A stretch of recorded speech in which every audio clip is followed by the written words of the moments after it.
Hi everyone, this is the new porcelain palette that I've bought by Meeden, and I'm going to fill it today, and it's going to be my new studio palette. I've decided to go for this size palette because I really like its quite compact size. It's also made of porcelain, so it means that the colors are easy to mix and blend on the mixing surface that's here. Here are the product's dimensions. You can see how big it is, whether you're working in centimeters or inches. As I said, it is really compact in size. It's got 18 wells, so I had to choose my 18 favorite colors that I thought would go into this palette.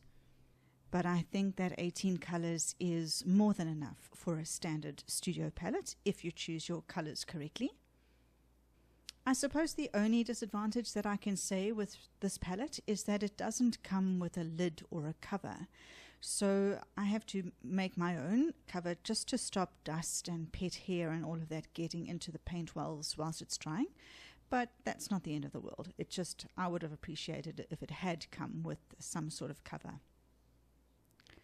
So although it felt a bit like a beauty contest and me also having to choose my 18 favorite children, I finally have made a decision on the 18 colors that I'm going to include in my palette. For the most part, the colors that I'm choosing in the palette here are what we call single pigment colors. So there are a number of different red, yellow, blue, etc. pigments that your watercolor companies will make their watercolors out of. Sometimes though, those paints are made up of a single pigment, so they are not made up of a mixture of two or more. You will know that because if you have a look on the side of the tube, there will be pigment information on it. So for example, this one here tells you some information, its name and so on, and it says that this one is pigment PY3, so it means the yellow pigment number 3 and nothing else. So this is a single pigment color.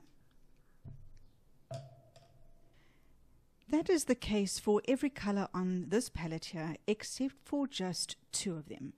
Let's take indigo. This is one of them. So indigo, if you have a look on the side, you will see it is made up of PB60 and PBK6. So it is made up of a mixture of 2 colors. And the other one that is a mixed pigment color here is lavender. So lavender is also a mixture of I think it's 1, 2, 3 colors that is made up of lavender, or that lavender is made up of. The reason why I choose the single pigment colors is that we're going to make a lot of mixes out of the colors that are on the palette here and see how many different permutations of colors that we can get. Although one is not restricted to make mixes from single pigment colors only, you will find that the mixes made from single pigments are a lot brighter and have a much less tendency to form muddy colors. So I'm trying to reduce the possibility of muddy grays and browns being formed when I mix 2 colors together by restricting myself to single pigment colors on the palette. So this is the full set of 18 colors that I have chosen, but I will make sure to make a list of the colors in the description box below. I absolutely love filling new palettes. It really feels like Christmas Day to me, and I cannot wait to get going.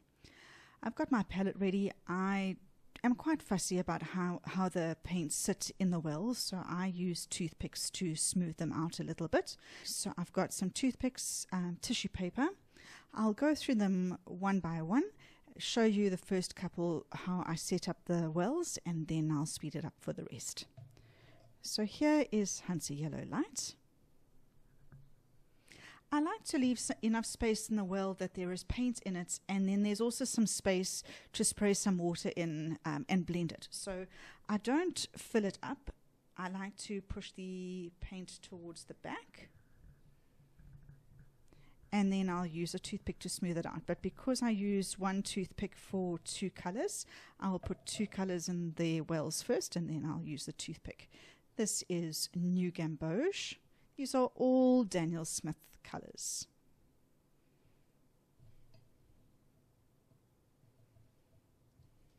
So now I will get a toothpick. I just like it flattish so that when it gets wet, there's not any sort of holes, and I just think it blends smoother onto the brush. So I'm just going to smooth it out into the well here.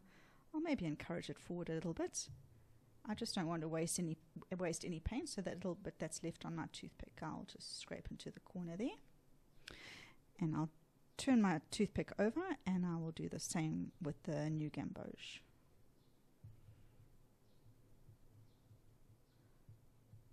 Oh, it's so exciting, I just can't wait. Next, I've got Alizarin Crimson. I have tried to put together a mix of cool and warm colors. Now that's quite a daunting subject for beginners, and what I'd like to say to that is it's something that you learn as you go. I would say if you're trying to put together your own first palettes, I remember doing my own first palette, and I really just went through the Daniel Smith list and had a look at colors that I thought were pretty, and it really was quite a disheveled mix by the time it was all put together, and I wasn't really able to put together very nice mixes just because I made a palette of the things that I liked the most. I would suggest as a beginner that you find someone who has already put together a palette, taking things like cool and warm colors into consideration, and just trust their word for it for the first palette that you put together. And then maybe then you can be sure that you will get a nice mix of cool and warm colors. And then maybe after working with it for a while, you might change your mind as to what colors you would exclude or include that you felt short of when you do your next palette. But I think it really is important to have a mix of cool and warm colors so that you can make a variety of mixes.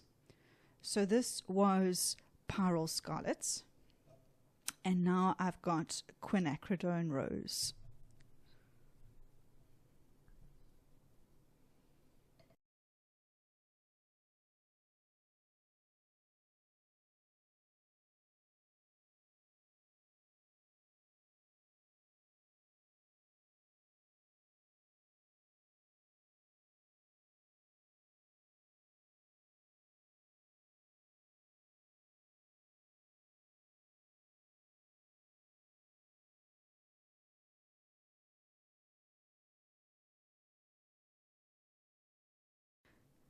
Well, there we go.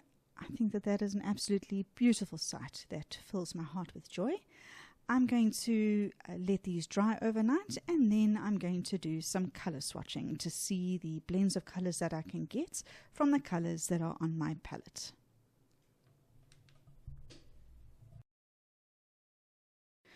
Right, so my palette has been drying overnight. You can see that the paints are dry in the wells now. They're not wet anymore. And I'm ready to now swatch my colors, and after I've done that, to do some color mixing. This is the grid that I have set up that I'm going to use to swatch my palette and then do my color mixes on. It's a very nice long sheet of watercolor paper. At the top, I've got 18 individual grids, and that is where I'm going to start. I'm going to start by swatching each of the colors individually. After I've done that, then I will use these blocks here to do different mixes and different permutations of mixes. But for now, I'm going to start with just the pure 18 colors and swatch them here. I'm going to swatch every second color to give them a chance to dry before I do each of the colors in between. I'll start by spraying the first couple of colors. I'm going to work directly from the wells here because I'm not doing any mixing per se. And I've got 2 jars of water, just so that I don't have to keep going and rinsing my water. I will rinse my brush in this one, and then if I need clean water or my final rinse on the brush, I will use this jar of water. And then I've got tissue for blotting. So I'm going to work wet and wet into each block so that I can get a bit of a gradient of the color from its darkest to its lightest in each of its individual blocks. So taking clean water, I will put water into the first block here. My first color is Hansa Yellow Light, so I'm just going to get a nice concentration of that onto the tip of my brush, not too watery. I'll put that in on the left. So that's the Hansa Light at its most concentrated. I'll rinse and tap off my brush and then try and blend it to a gentler gradient from left to right. So now I can see that color from its darkest to its lightest. So I'm going to skip out the new Gamboge, and next I will do the Alizarin Crimson, which is this one here. Rinse off my brush, get the clean water, put the water down.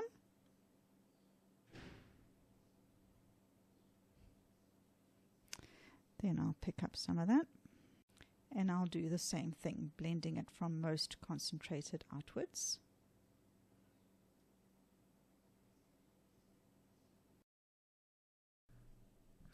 So my first 9 colors are dry now. I'm now going to go and do the swatching of the colors in between. I just want to explain how I'm going to be swatching my palette of 18 colors using the Daniel Smith Essential Set to explain. I've got the videos to this set of 6 colors and its swatching in 2 other videos, which I will link in the description box below. So the Daniel Smith Essential Set was made up of far fewer colors, just 6 colors. And when I was discovering them and swatching them for the first time, this table here involved me swatching the colors against each other in a 50-50 ratio. So half, say this block here, was half New Gamboge and half Hansa Yellow Light. And on either side of this diagonal line, there were identical boxes because this was also New Gamboge and Hansa Yellow Light. And so in those ones, all I did was a 50-50 ratio, but this one more concentrated, this one less concentrated with water. So you can see that they even then do look quite different. I mean, if you look at, say, these ones, there's a huge difference. The color mix was literally exactly the same, 50-50. All I did was I put this one into this block first and then added water to it and put it in that block. But the limitations of this table were that we were only looking at the ratio of colors mixed in a 50-50 ratio. And there are way more colors than just these from this permutation of 6 colors here. So in the second video on the Daniel Smith Essential Sets, I did this swatching sheet where I took the same colors and put them against each other on either side, but then looked at it in far more detail. So if we have a look here, the Quinacridone Rose meeting the French Ultramarine. On the previous table, I had only mixed them 50-50, so I only would have seen that color. But on this table here, I started with Quinacridone Rose and then added a little bit of French Ultramarine each time. And then I was able to see the much bigger range of colors that I was able to get doing a table like this. So this is kind of what I wanted to do on the 18 color palette that I've now got.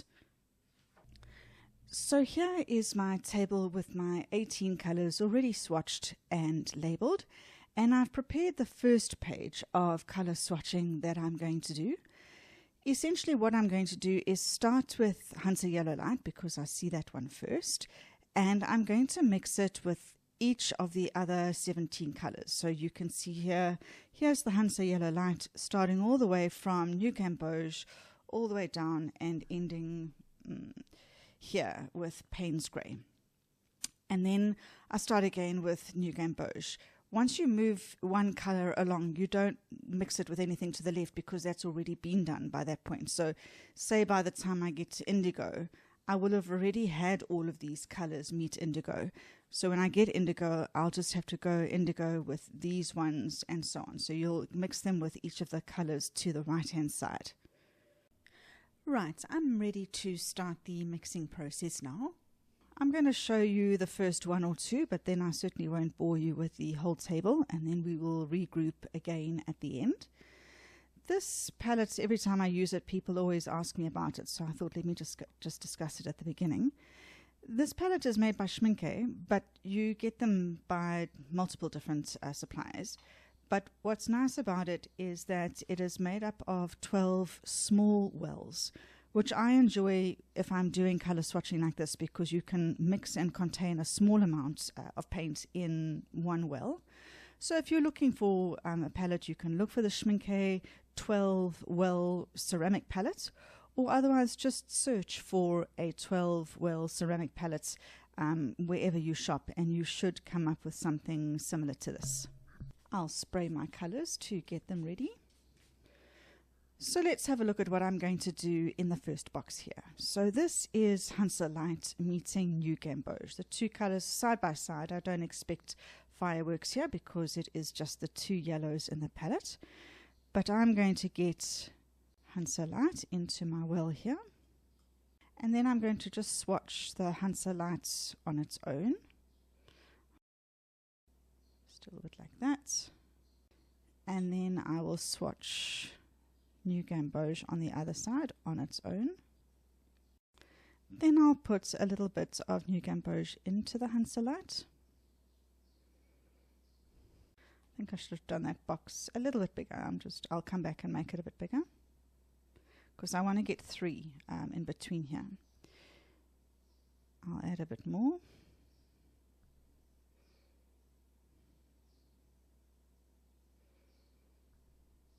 And a bit more.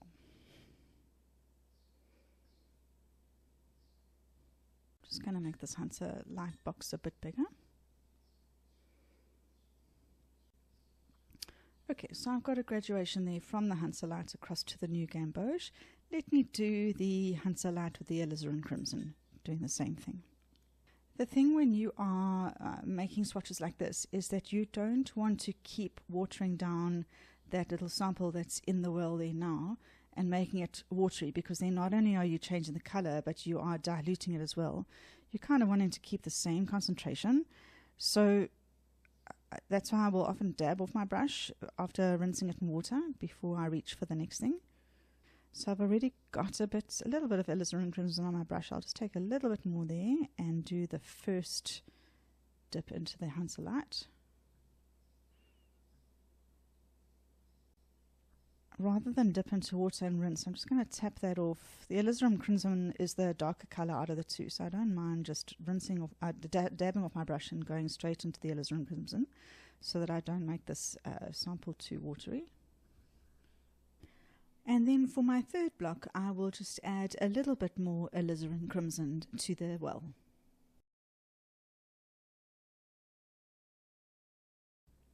So you can see quite a few oranges just from the mix of those two colors. Alright, let me do one more and then I will cut to the end.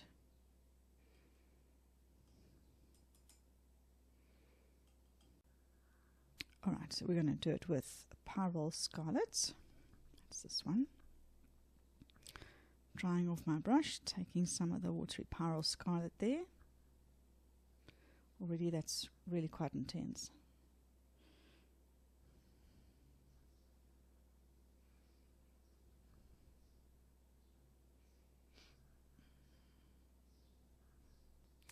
Okay, now I'm going to take a little bit of that in here.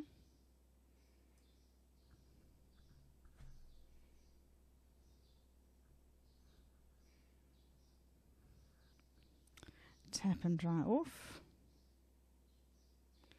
Add a bit more.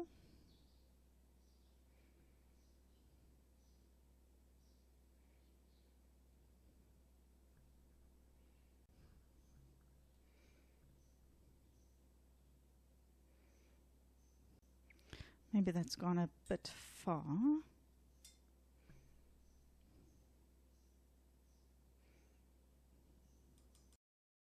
So I'm going to carry on with this. It's probably going to take me an hour to finish. Well, actually, maybe I'll just do all of it. This page and the next page. We'll regroup at the end and I'll show you the results and discuss them. Right, so the whole thing is done now. It took a few hours, I'm not going to lie. In order to get all of the possible permutations of all of these 18 colors against each other, this took 1, 2, and a bit pages. So it is all quite overwhelming and does need a little bit of time just to have a look at the whole thing and then take it all in. But I'm going to have a look at some of the color mixes that I really like, as well as some of the ones that surprised me. As far as the oranges are concerned, they are quite similar across the board depending on the colors of red and yellow that you mix. This is more your traditional orange with the Hansa Light and the Pyrrol Scarlet, but then you do get the more muted ones depending on whether you're using New Gamboge, and also over here the Pyrrol Scarlet mixes also are a lot deeper orange than these ones over here. With regards to the purples, you get very bright purples in this area here with the Alizarin Crimson, with the French Ultramarine and the Phthalo Blue. The purples over here with the Quin Rose are a little bit more dialed down and muted. But I think the greens interest me the most. I mean, we've got almost quite fluorescent green here with the Hansa Light and the Cobalt Teal and the Viridian. Not very natural greens here at all. Maybe this here, the Hansa Light with the Viridian tending towards the Hansa Light, that might be the lightest area of trees. But if I'm looking at foliage and I'm looking for the mid and the darker tones, then maybe I'm going to move more towards this area here where I've got the Hansa Light and the French Ultramarine. But also here, and this is what I really liked, and now I am so glad that I did put my yellows with the Payne's Grey. Because Payne's Grey is essentially a very dark blue, you can see the very nice greens that I have obtained here with the Hansa Light against the Payne's Grey. Likewise with the New Gamboge and the Payne's Grey, a little bit more of a greyish green, but quite natural nonetheless. At this end of the New Gamboge mixes with the more brownish colors, I'm getting a lot more of the earth tones that I can see using in urban sketching, buildings and ground. I really enjoy the purple and pink and lilac mixes that I get here with the Pyrrol Scarlet and the Cobalt Blue and Lavender. There was quite a lot of repetition on the second page here because we had a lot of the blues meeting each other, so I'm not surprised by that. It's just a little bit less exciting. But we've got to look in amongst here at other mixes that are interesting. In this area here with the Quin Rose, with the darker, earthier yellows and browns, I really do see some very nice earthy reds that I can see going into the roof tiles of Venetian houses, that sort of thing. We've also got interesting browns here. As soon as Indigo meets our yellow ochre and raw sienna, we've got some nice mixes there. And also I like the greens that I got with Indigo and Quin Gold, a very nice range of greens there. In this area with the Cobalt Blue meeting the Cobalt Teal and Viridian, some very nice blue mixes there. I can see that going in sort of aquamarine and sea scenes. Another set of nice greens here with the Quin Gold and the Cobalt Blue. I really find that there are so many mixes with the Quin Gold that I really enjoyed, and I'm so glad I have included the Quinacridone Gold on my palette. In this area, I've got the Viridian mixes that haven't already been done. So this is in the latter end of the palette. And again with Viridian, although it was a very unnatural green on its own, you can see that we get some really nice greens at the back end of the palette here. And once again, another surprising set of mixes was the Quinacridone Gold with the Payne's Grey. Quin Gold is essentially a very deep yellow, and as I said, Payne's Grey is very blue, so it's not surprising that we got greens from that. But again, very, very nice natural greens. One thing that I did notice though, and shouldn't have come as a surprise to me, was that mixes that I did with Alizarin Crimson and Quinacridone Rose were quite similar to each other. And the reason why that's not surprising is that these two are both regarded as cool reds. So they are reds that are tending more towards the blue side of the spectrum. So let's have a look. For example, here's Alizarin Crimson mixing with Indigo. And here is the Quin Rose mixing with Indigo. You can see that they are quite similar in color. And as I went through the mixes, it kept on repeating to me that the mixes that I would get with the one were quite predictable because they were so similar to the other. So I think when I make a palette again, I will probably remove one of them and maybe put in something else that is a little bit more, adds a bit more diversity to my palette. And I think I'm already thinking of buff titanium, that I think that buff titanium for buildings and so on is a very nice addition to the palette. So I think one of those is going to go and be replaced with buff titanium. And likewise, I'm also seeing a lot of similarities with the yellow ochre and raw sienna mixes. I'm going to work with this palette for a while and also decide if I think one of those should go in lieu of maybe another convenience color. But I'll make that decision after I've worked with the palettes a bit more. I really hope that you found this tutorial useful. I would love your comments and feedbacks in the comments box below. And also let me know what you'd like to see in the future. Until next time, bye for now.